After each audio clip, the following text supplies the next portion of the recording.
میری طرف سے تمام قوم کو 14 اگست کا جشن آزادی مبارک ہو، بہنوں، بیٹیوں، ماؤں کو۔ افسوس کی بات ہے کہ آج میرے 50 سال سے جو میں جلسہ کرتا ہوں جشن آزادی کا، اس پر ہنگامی بنیادوں پر دفعہ 144 لگا دی گئی ہے 7 دن کے لیے۔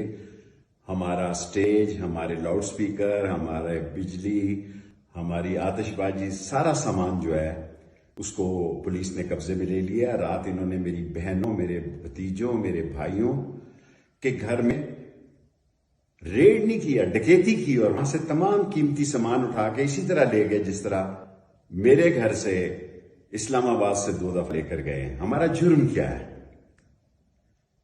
ہم پاکستان کے وہ وفادار لوگ ہیں جنہوں نے 16 دفعہ وزارت پہ، جن پہ کوئی کرپشن کا کیس نہیں، اور پاک فوج کے ساتھ کھڑے ہوتے ہیں۔ 2 دفعہ پاک فوج کی وزارتوں میں رہے، اور 9 مئی کے واقعے کی مذمت کرنے والے لوگوں میں شامل ہیں، اور ہم پاکستان سے باہر تھے، رات کو آئے۔ اور لیکن یہ بات کہنا چاہتے ہیں کہ خدا کے لیے غریب کے حالات کو سمجھیں۔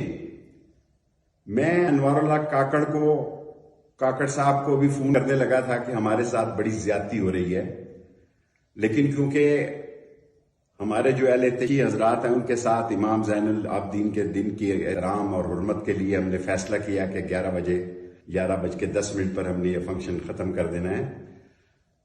آپ سوچیں کہ اس ملک میں 160 سے 180 روپے انہوں نے آٹا کیا، انہوں نے بجلی 50 سے 60 روپے فی یونٹ کی، اس ملک میں لسانی، اقتصادی، سماجی، معاشی بحران پیدا کیا، غریب مر گیا، گلی محلے میں لوٹ مار شامل ہے، اور آج ملک الیکشن کی طرف جا رہا ہے، اور ریاست عوام کا نام ہے، ریاست کسی اور چیز کا نام نہیں۔ عوام مضبوط ہیں، خوشحال ہیں، ساتھ ہیں تو پاکستان مضبوط اور خوشحال ہے۔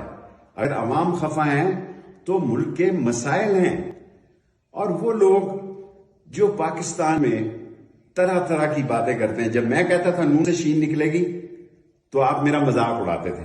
میں کہتا تھا جتنے نام اخباروں میں آ رہے ہیں، ٹی وی آ رہے ہیں، ان میں سے کوئی نام نگران وزیر اعظم کا نہیں آئے گا، آپ لوگ میرا مذاق اڑا رہے تھے۔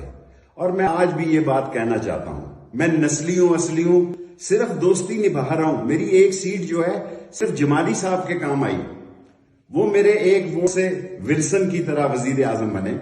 میں ایک ووٹ کی قلم دوات کی سیاست پر اپنی پارٹی میں سیاست کرتا ہوں، لیکن جن لوگوں سے آپ کو کسی نے غلط مشورہ دیا، پریس کانفرنس سے کروائی، ان کو اس قابل ہی نہیں چھوڑا کہ وہ عوام کے جانے کی پوزیشن میں ہو۔ مرد بھی ہوتا ہے جو حالات کا مقابلہ کرتا ہے، چٹان کی طرف ڈٹ جاتا ہے، نسلی اور اصلی ہوتا ہے، اور سچ بات منہ پہ کہتا ہے۔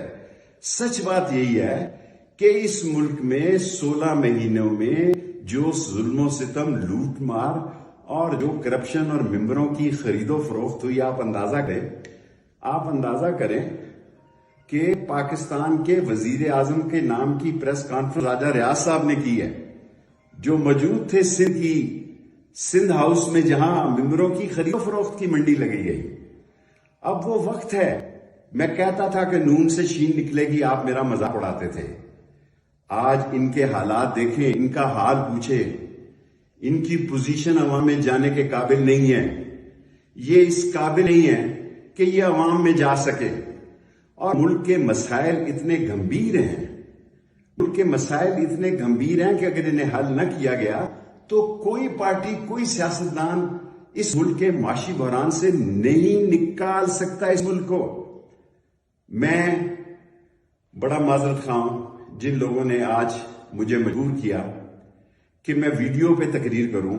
اگر میں اب جاؤں لال حویلی تو میں جا سکتا ہوں، اس میں کیا ہوگا کہ یہاں 9 محرم کو پہلے ایک دفعہ بہت بڑا خون خرابہ ہوا تھا، جسے میں نے، لال حویلی نے آگے بڑھ کے جان پہ کھیل کے، کیونکہ میں سمجھتا ہوں کہ ہر شخص کو حق حاصل ہے کہ اپنے عقیدے کا احترام کرے اور دوسرے کے عقیدے کو نہ چھیڑے۔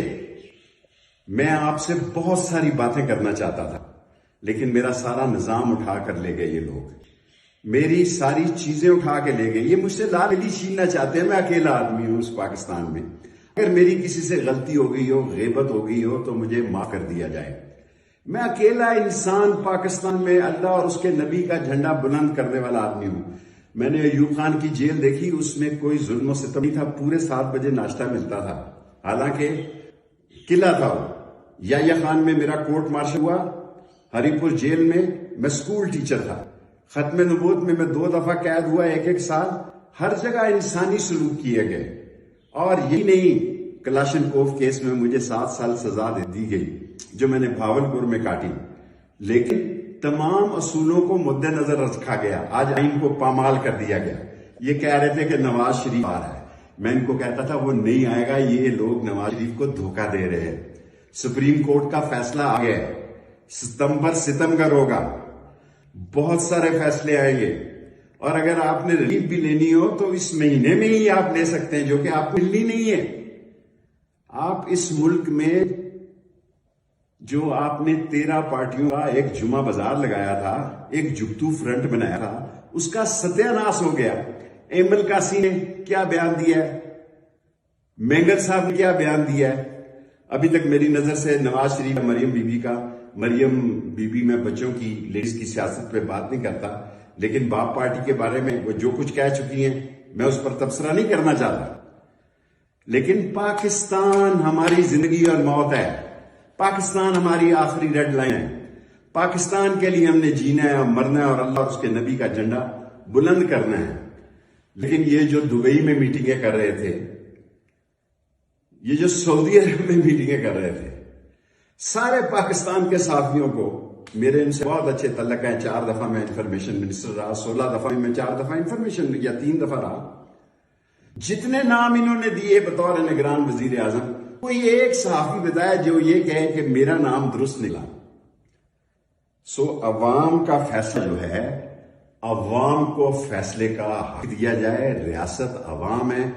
عوام خوشحال ہوں گے تو پاکستان خوشحال ہوگا، معاشی، سیاسی، اقتصادی ترقی ہوگی. ورنہ آپ اس بحران اور بھونچال میں پھنس جائیں گے کہ پاکستان کے 24 کروڑ لوگ، اور میں الیکشن کمیشن کو بھی کہنا چاہتا ہوں، اور میں جناب انوار الحق کاک صاحب سے بھی کہنا چاہتا ہوں، آسانی سے 90 دن میں الیکشن ہو جاتے ہیں. مردم شماری کے تحت کرائیں، مردم شماری کے بغیر کرائیں، لیکن الیکشن کرائیں. الیکشن کرائیں گے تو ساری دنیا میں آپ کا وقار بھی بلند ہوگا. IMF کی خیرات، زکوٰۃ اور جو ہدیہ آپ کو ملنا وہ بھی ملے گا، اور دنیا بھی آپ کی مدد کرے گی.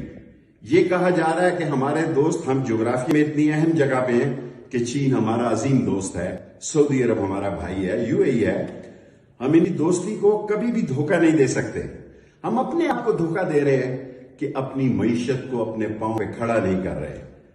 میں تقریر بہت لمبی کرنا چاہتا تھا، لیکن کیونکہ میرا اہل تشیع سے معاہدہ ہوا ہے کہ ان کے جلوس سے پہلے میں اپنی بات چیت ختم کر دوں گا. اب میں ٹویٹر پر، پہلے میں نے یہ سوشل میڈیا استعمال نہیں کیا. سارے پاکستانیوں کو کہتا ہوں کہ میرے ٹویٹر پر اگر آپ کے پاس وقت ہو تو آئیں. میں ٹویٹر کے ذریعے سیاست کرنا چاہتا ہوں. میں لڑائی جھگڑے کا قائل نہیں، اور میں ایک اہم اعلان کرنا چاہتا ہوں. وہ اہم اعلان یہ ہے کہ میں اسی تقریر کو فائنل کرتے ہوئے آج کے پروگرام کو امن و امان کے لیے، اسلام کی سربلندی کے لیے، پاکستان کے استحکام کے لیے اور قانون کے احترام کے لیے، میں نہیں چاہتا کہ میرے ورکر دفعہ 144 میں پکڑے جائیں. ابھی تک ایک کیس سے ضمانت ہوتی ہے، باہر جیل پہ آتا ہے تو دوسری FIR غریب آدمی کے خلاف کھڑی ہوتی ہے. اور ڈیوڑیوں میں MPAO کی جو سیفٹی ایکٹ کے تحت ڈیوڑیوں کے اندر ہی آرڈر پڑے ہوئے ہیں. عدلیہ کا مذاق اڑا دیا گیا ہے. میری گاڑیاں، میری گھڑی، میرے کیمرے، میرے پیسے، سب جو اشفاق وڑائچ اور اشتیاق فیض صاحب جو ہے وہ ایک دن ان کو دینے ہوں گے، قانون کے تحت دینے ہوں گے. میں پاکستانیوں آج میرا دل دکھ رہا ہے، دل خون کے آنسو رو رہا ہے کہ آج ہم جشن آزادی نہیں منا رہے اور اس کو منسوخ کر رہے ہیں۔ ہر آدمی اپنے گلے میں جھانکے کہ ان حالات میں جشن آزادی منانا کتنا ضروری ہے، کیونکہ اس سے پاک فوج کے امیج کو، عزت اور وقار کو، شہیدوں کے عزت اور وقار کو بلندی ملتی ہے۔ اور سارا راولپنڈی اس میں 50 سال سے شامل ہوتا ہے، لیکن میں بھاری دل سے آج کے اس جلسے کو ختم کرنے کا اعلان کرتا ہوں، اور کوئی امن و امان کی خلاف ورزی نہ ہو۔ آپ لوگ سب اپنے گھروں میں جائیں، اگر زندگی رہی تو اگلا سال اس سے بھی زیادہ جوش، ولولہ، تنتنا، دبدبا، ماما، عزت اور وقار اور جذبہ شہادت سے منائیں گے۔ اگر ہم زندے رہے تو پاکستان کا جھنڈا انشاءاللہ بلند کریں گے۔ اسلام زندہ باد، پاکستان زندہ باد، پاکستان کے عوام زندہ باد۔